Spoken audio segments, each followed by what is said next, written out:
Assalamualaikum warahmatullahi wabarakatuh.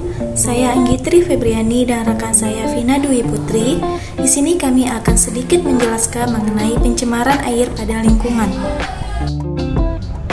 Dalam sehari-hari, makhluk hidup membutuhkan air termasuk manusia. Kita sangat membutuhkan air bersih untuk kehidupan sehari-hari, antara lain minum, mandi, mencuci, bahkan memasak. Salah satu ciri air bersih itu tidak tercemar. Terus, bagaimana sih air tercemar atau tidak tercemar? Air bisa dinyatakan tercemar apabila air itu sudah berubah warna, bau, maupun rasa. Sesuai dengan hasil beberapa penemuan para ilmuwan, air yang tercemar memiliki kesamaan yang berbeda dengan air yang tidak tercemar. Pencemaran air berasal dari makhluk hidup, zat, energi, dan komponen lain ke dalam air. Akibatnya, kualitas air sampai ke tingkat tertentu yang menyebabkan air tidak berfungsi secara normal. Air sangat rentan terhadap populasi.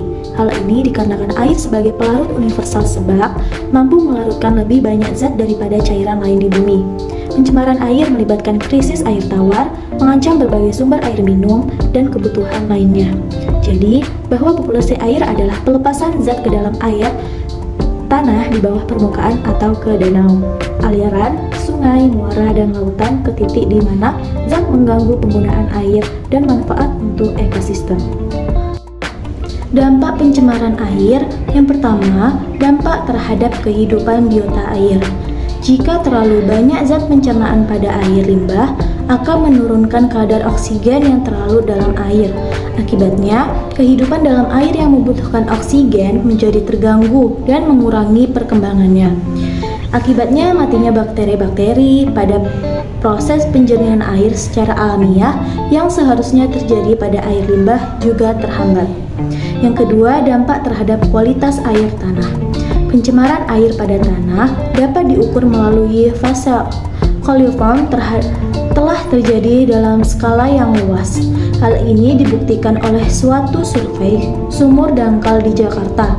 Banyak penelitian yang mengidentifikasikan terjadinya pencemaran tersebut. Yang ketiga, dampak terhadap kesehatan. Dampak pencemaran air terhadap kesehatan akan menularkan.